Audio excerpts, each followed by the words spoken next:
Well, Revelation 13 tonight. We're just going to look at the first 10 to 12 verses or so. As we work with seniors around the community, the internet and the connected world have become a bit of a two-edged sword. As their mobility decreases, it's been good to get them emailing and using Zoom and FaceTime to connect with families, and that was obviously particularly appreciated during the pandemic. A couple of them that we equipped with little laptops and iPads and things like that so they could connect. And then as banks close more and more of their branches, it becomes harder and harder to be served in person or even on the phone, so some of our seniors have had to learn to do their banking online. And the downside of that, of course, is that the whole online world has become increasingly dangerous. And more than one of our seniors has been taken in by a hacker who they thought was their grandchild on an email or who they thought was their bank manager.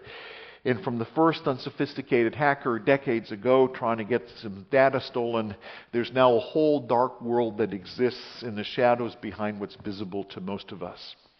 I don't want to venture too far beyond what I actually understand, but the dark web is content on the World Wide Web that uses the internet, but just sort of lives in the shadows there beyond access for most of us. Certainly these aren't the sites that come up when you Google them. They're sort of hidden there, behind there. Now some companies work in the shadows there, behind the curtains with legitimate reason. There's some companies that exchange proprietary property. I understand that there's individuals who have their little dark web website that the family accesses that's not visible to the rest of the world. And all of that stuff happens particularly completely harmless between friends and companies. But in that space, there also exists a whole nefarious hidden world. And the fact that these exchanges can happen anonymously without the sources being traced obviously opens the door to all kinds of abuse. The sites now on the dark web traffic in such things as illegal gambling. There's places where you can buy guns without a permit, without ID. There's illicit violent pornography, sometimes involving children, and counterfeiting rigs that appear there. One recent study suggested that as much as 15% of the sites are actually used for the sale and traffic of illegal, illicit recreational drugs. It used to be that if you wanted a bit of illegal drugs, there was a phone number of the local dealer that you called. Apparently now there's a website on the dark web where you go and you get delivery to your door in 15 minutes. I won't tell you what the website is because I don't know it, but all of that stuff is out there. And the fraud sites now dabble into the regular internet world. They mimic your bank's website. And some of our seniors go to a website. They think they found their bank's website. They enter their PIN number. They enter their debit card number. And before they know it, their bank account's been drained. And when we warn seniors about these dangers, it's sometimes hard to convince kind, polite, old Christian ladies who've grown up in the church all their lives, who wouldn't hurt a fly if they had a chance, that there is indeed this whole dark world of evil people out there trying to drain their bank accounts just by a wrong phone number. Until we tell them that it's happened to some of their friends. And we try to pull the curtain back to show them what's beneath and what's behind this whole world. And John's visions in these intermissions in the book of Revelation have served a similar purpose. They've pulled the curtain back and they've reminded us, look, it's not just what you see.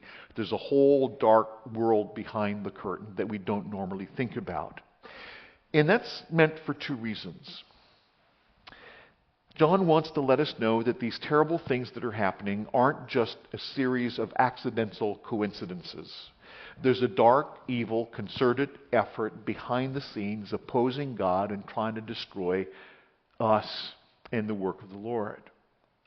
But the second thing is these visions also serve to reassure us that ultimately the Christ who's dealt the final death blow to the devil at the cross will be able to complete the task and bring things to their final end. I hope you'll allow me this analogy without being offended. That's something too graphic or sacrilegious. Kevin DeYoung, who I enjoy reading, makes an observation at this point when he deals with the text. He says when he was little, he used to love watching superhero movies and monster movies. He always knew who the good guy was and who the bad guy was. And he says usually at some point you end up in the confrontation between the good guy and the bad guy. And in those closing scenes of the film, the bad guy gets shot. And he falls over, but he always manages to get up for a couple more steps, and he gets off a few more rounds. And the good guy shoots him one more time, and he sort of ambles and keeps going and flails around and tries to get a few more shots off until like 10 minutes later, the bad guy is finally down for the count. And this is the situation the devil is in. Since his defeat at the cross, the devil knows he's done. He knows he's finished. He knows his time is limited, and he's trying to get off a few final shots before he's down and out. If he's going to go down, he wants to take as many people down with him as he can. Now, last week in our text in chapter 12, he tried that with direct confrontation. In chapter 12 last week, he opposes God face to face. He opposes believers face to face. He comes at us, and that didn't work. The Lord put him in his place. And so the devil changes his game plan. Now he's going to try to go for that mushy middle. Those of you who have been watching the presidential campaign start ramping up in the U.S., they keep talking about the swing states, the uncommitted states. You know, there's states that are clearly red, states that are clearly blue, but everybody's trying to sway the people in the middle who haven't made up their minds yet. So if the devil wasn't able to sway believers in chapter 12, in chapter 13, he's going to try to deceive those people who are in the middle, who are uncommitted, who don't quite know what's going on. And so in chapter 13, the devil's going to do that. He's going to be duplicitous. He's going to send in two of his associates, and both of them are pictured as beasts. And together with the devil himself, these two evil beasts will form an unholy trinity, bent on bringing destruction and death to as much of the world as possible. But it's going to be a more subtle approach. Now, the fact that the devil has his own trinity as a parody of the real Trinity is not a coincidence. The devil is not creative by nature. He doesn't come up with a lot of original ideas. And he certainly can't create anything himself from scratch. So he takes what God has made and he twists it to bring destruction and death. He imitates what God has done with poor counterfeits that are meant to deceive and to lead people astray. We noted last week at the end of chapter 12 that we had left the devil on the sand of the sea. And we said one of the reasons we left him there is that the sand of the sea on the edge of the shore it's not solid ground. The devil is on shaky soil, on shaky ground. But there's another reason why he gets left there. The devil likes to pull things from the sea, and he's going to do that tonight. I've told you a couple of times that the Israelites didn't like the sea, and in biblical imagery, the sea is dark, and it's evil, and it's deep, and you don't know what's in there, and you just leave it alone. Even when the Israelites ventured out on the little Sea of Galilee, they never went out to the middle. They always sort of fished around the edges, and when they went to the Mediterranean Sea, they hugged the shoreline as much as they could. But tonight, on the edge of the sea, on the sand of the shore, the devil is going to draw from the dark depths of the sea, and he's going to pull out the first of two beasts. Revelation 13, starting at verse 1. John speaking again, "And I saw a beast rising out of the sea with 10 horns and 7 heads, with 10 diadems on its horns and blasphemous names on its heads.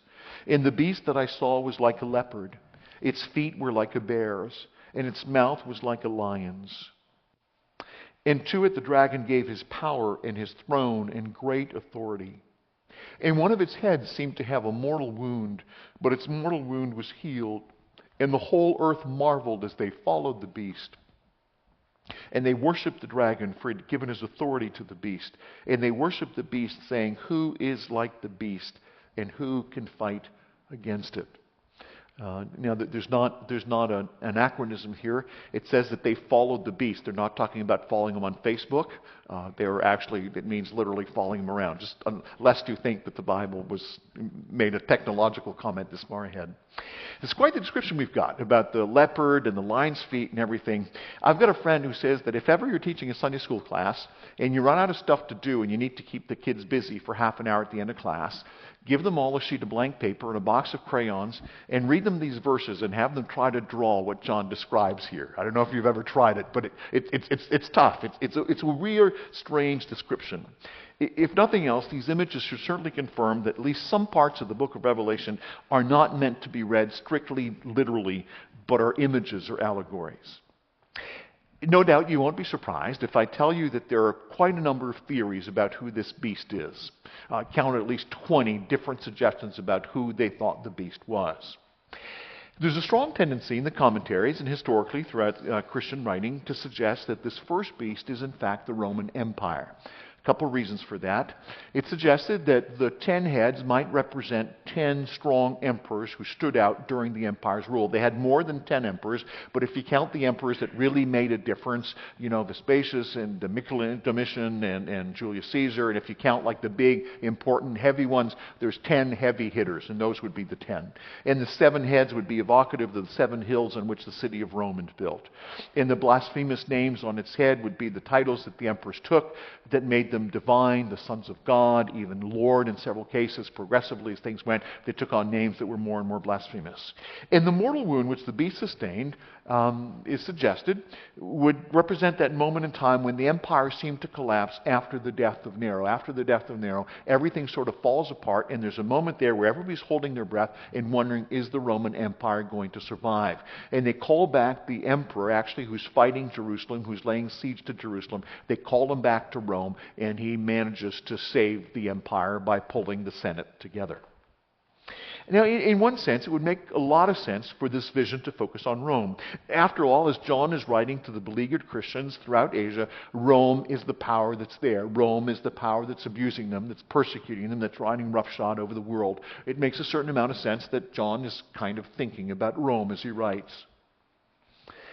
And then there's the futurists. You remember the futurists are the ones who read the book of Revelation with the current edition of the daily newspaper in one hand and the Bible in the other hand, trying to make the connections, trying to figure out who is the beast today.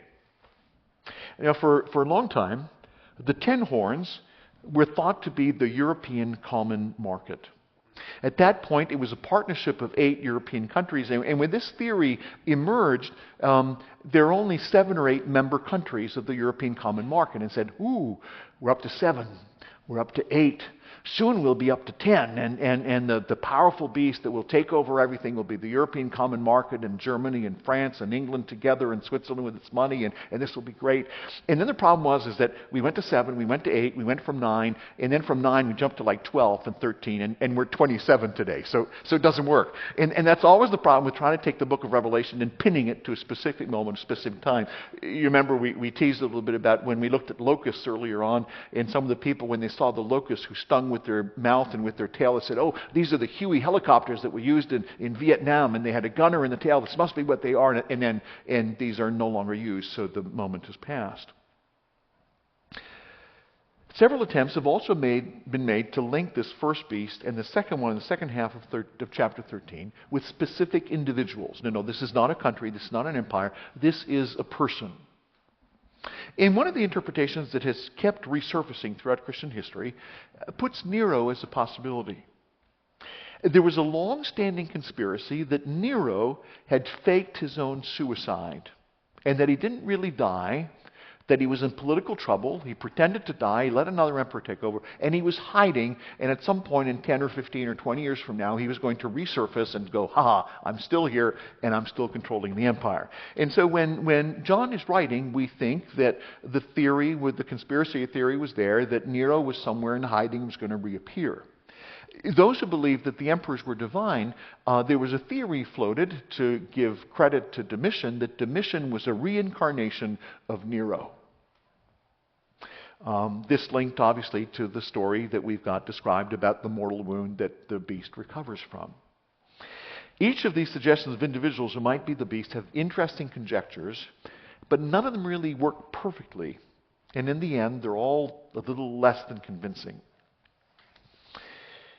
Several times, we've noted the strong link between the imagery in the book of Daniel and the images in the book of Revelation. And the temptation is pretty strong to go back there for connections. In Daniel's prophecy, he uses images that are similar to this one, about leopards and lions and bears. And a lot of the imagery that he uses is similar to what we find here in describing the beast.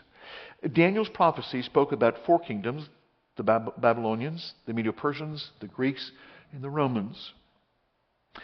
And ultimately, this is one of the texts that has me siding pretty strongly with the idealist reading Revelation, that suggests that chapter 13 and the beast that's here is not one beast, but it's a kind of beast that will reappear throughout history. If that's the case, this first beast seems to be a vision that makes a general comment about the earthly powers of government and of the state that so often go rogue. And these 4 verses describe the reasons why earthly powers and governments so often appear to be so seductive to the watching world, even though they're actually causing havoc. At first, these powerful leaders and these empires appear to be strikingly conciliatory. They bring everybody together. Let's work together. We can do this. We can pull this off. If only our country will work with your country, and we'll do this big union of markets. We'll do a common, and they speak great collaboration internationally, and everybody's on board. The second thing that often happens is that they often rely on the strong personality of a single leader. One person, we can do this, we've got this, follow me, I know where we're headed. And he really knows how to pull the crowds together. And then the healing of the mortal wound speaks of the way these strong leaders often at first seem to be able to do stuff that's almost impossible. They arrive on the scene, everybody's panicked because something is going wrong, the country's going down the tubes, the empire is dead. Well, hand this to me, I know what to do, and they'll pull it together. And typically they enjoy this great adulation. The people say, who is like the beast? We've never had a president like this before. We've never had this good a prime minister before. We've never had somebody this good at the head of the UN. We're good now. We're out of trouble. We're out of the woods. And then the adulation turns to panic. We go from who is like the beast to the second question, who can fight against it? The other shoe drops. And then we go, who is going to get us rid of this monster? That's the moment when Nero, Domitian, Hitler, Mussolini, Idi Amin, Pinochet, it's that moment when they're no longer the hero, when the other shoe drop, and we realize what's actually happening behind the scenes. And we realize the price that comes with trusting these men. There was an old trivia question. I think it might be one of those on Trivial Pursuit if you ever played. There was an old trivia question that asked what animal had caused more human deaths than any other animal. And people guessed the shark or the killer whale or the lion or the crocodile or some ferocious animal. Apparently the answer is the rat. The Black Death, bubonic plague, and a host of other diseases have been visited on mankind by the simple rat. And then the most recent answer, for those of you that want the updated theory, in 2022, the World Health Organization, the WHO, suggested that as many as 1 million people still die each year around the world from a mosquito bite, bringing all kinds of diseases. Apparently, the deadliest animal in the history of the world is the lowly mosquito. But the question has often been given a theological spin in apologetics discussion. I love it when I'm debating with atheists and they throw this line at me, do you realize that religion has killed more people than anything else in the history of the world? And to that I always respond, not quite. The response to that, of course, is that rogue government, terror states, brutal dictators, and politicians have caused far more deaths than any religion and than anybody else. From the gas chambers of the Nazis to the Cambodian killing fields to Mao's re-education camps to the Siberian labor camps, and most of this done in the name of atheism. John's vision helps us to understand why these regimes are as dark and as deadly as they are. Because they're typically the political arm of the work of the devil.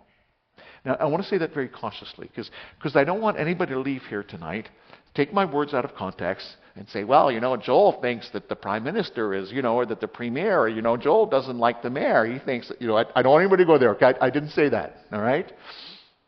But there have been moments in history, and sadly they happen far too often, when governments in particular states have committed acts of such vile, barbaric nature that there is no human explanation for it.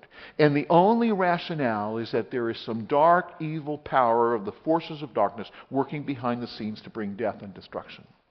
When I do apologize, when I get into conversation with people these days about why I believe that in God, why I believe there's another world, why I believe there's a deeper reality, I use 2 arguments that they think sound kind of strange. And one of them I call the argument from absolute stupidity, and the other was the argument from absolute evil. And the argument from absolute stupidity is the church and Christianity in general have made so many stupid, boneheaded decisions. We've made so many mistakes. We've done so much wrong that if it was a human organization, it would have died 2,000 years ago. The only reason to explain that the church is still here after all the messes we've caused and after all the trouble we've gotten ourselves into is that somebody behind the scenes is pulling some strings. And on the other side, there is some evil and some atrocious, terrible, awful evil that we're confronted with in the world for which there is no human explanation unless there's some dark, sinister forces at work doing this. And when these terrible despots come to power, it's often Christian believers who are the first to realize that something's wrong, and there's a reason for that. There's a reason why Christians are usually the first ones to realize that there's something wrong with the new premier or the new dictator or the new evil warlord. Because there's two things that they usually do. Usually it's not long before these evil dictators reveal their blasphemous agenda. They start usurping the role of God.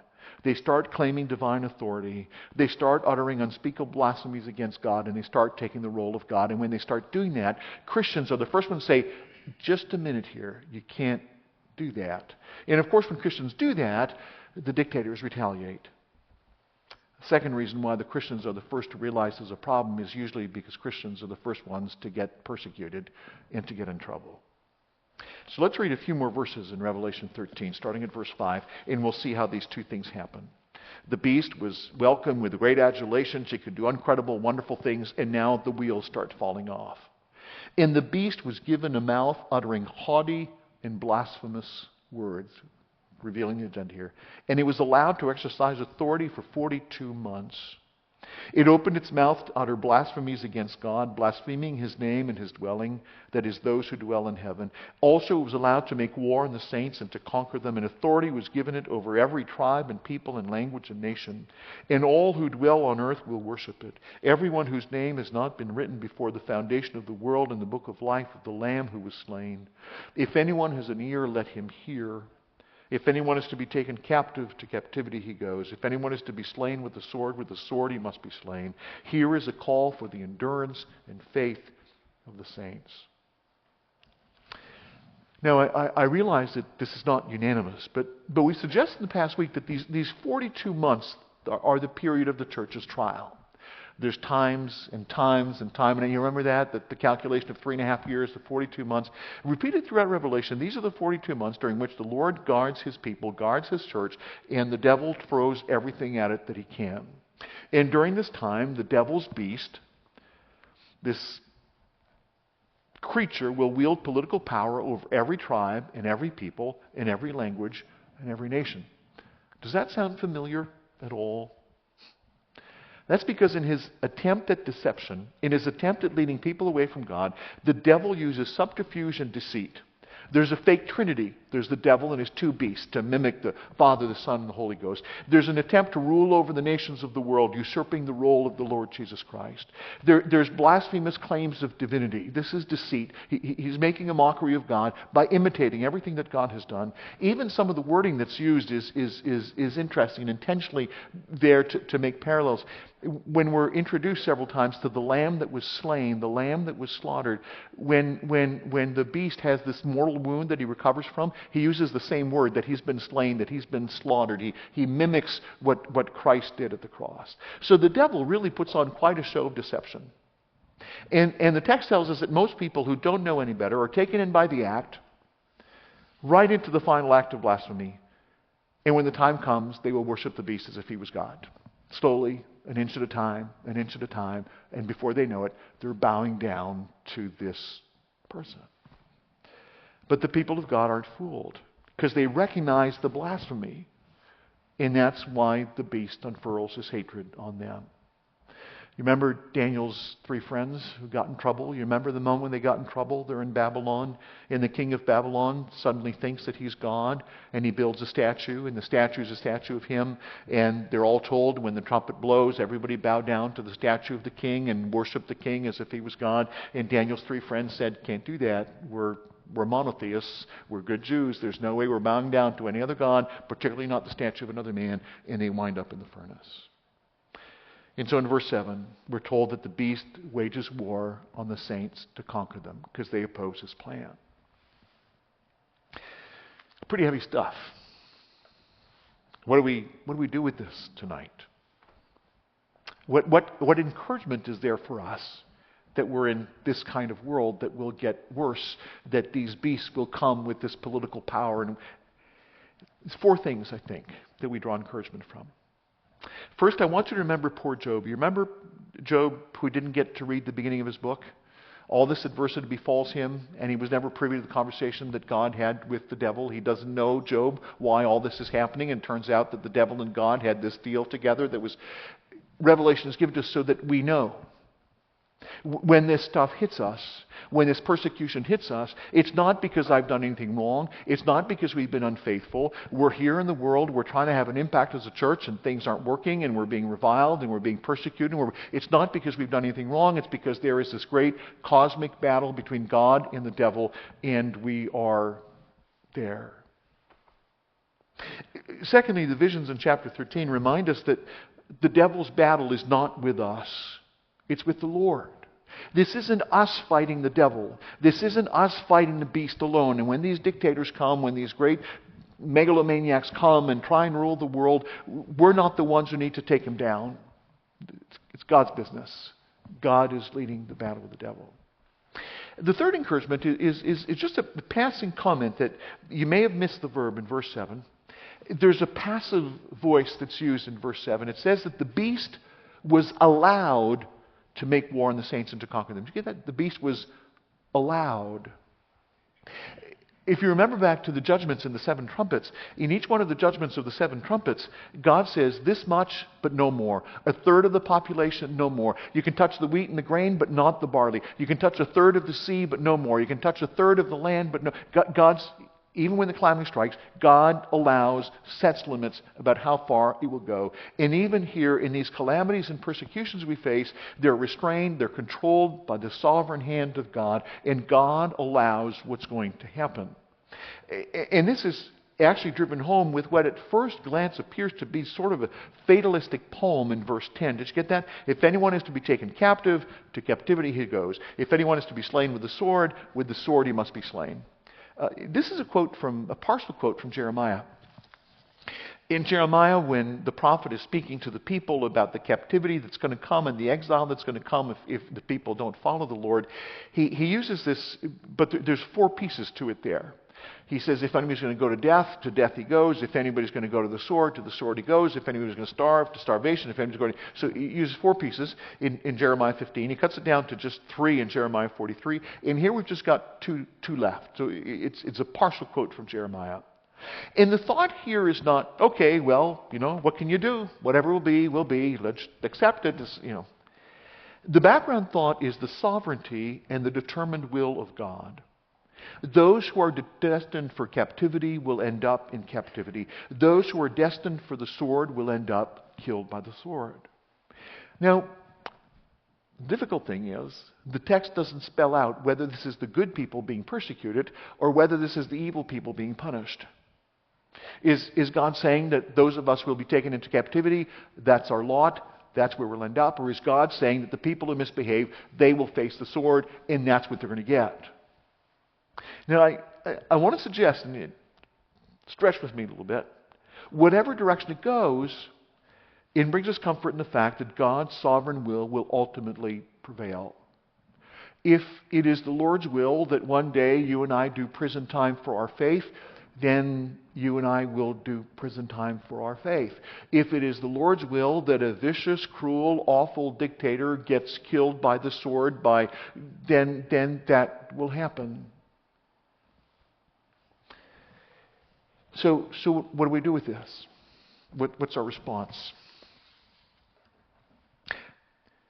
There are moments in the Christian life when we are in a setting of great injustice and great immorality, when the Lord calls us to respond forcefully, to arm for battle, take up our weapons, write petitions, do political action. There are moments and there are times for that. And typically as Christians here in Canada and other democracies of the world, we have the right to vote. Let me change that. We have the obligation to vote, just in case you wonder where I stand on that one. We have the right to express political opinion. We have a role to play in shaping the political process. There's a reason why I never miss a borough council meeting in Cote, and why I'm at every borough council meeting, usually asking questions and pushing on issues of social justice. Because we have a role to play. And when that's available to us, we do that. But obviously we do that with the full realization that political efforts will never create heaven on earth, will never fix all the problems by political means. There are some things we address, there's some things we can do, there's some things we can change, but we will never bring heaven down to earth, and we will never force all of the unbelievers out there to act like Christians. But there have been moments and places in the past, as was the case for the beleaguered, persecuted Christians to whom John is writing. There have been moments where powerless Christians were entirely helpless against the crushing authority of a cruel, godless dictator who was accountable to no one, who was not elected, and who could not be voted out of office, who was blaspheming God and waging war on God's people.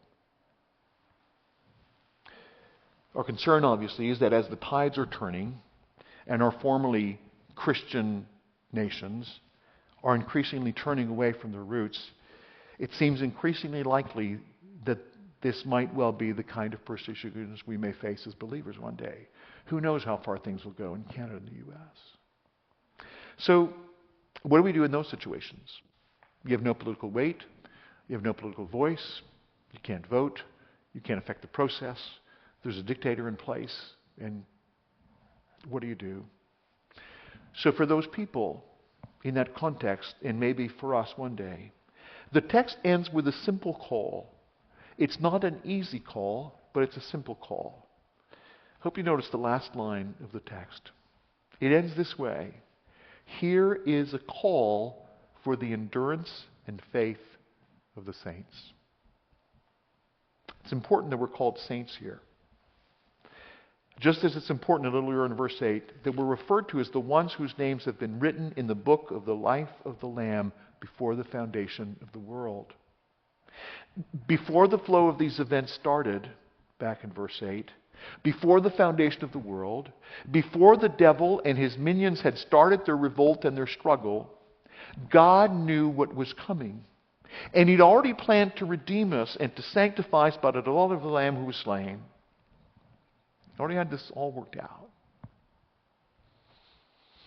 So those of us who've been redeemed before the foundation of the world, those of us who are destined for this, we're to live with endurance and with faith, knowing that even in the adversity we face, His sovereign will is being worked out. We place our trust in the one who'd planned to redeem us even before the world began, the one who's already sanctified us by the blood of the Lamb, and will take us safely home.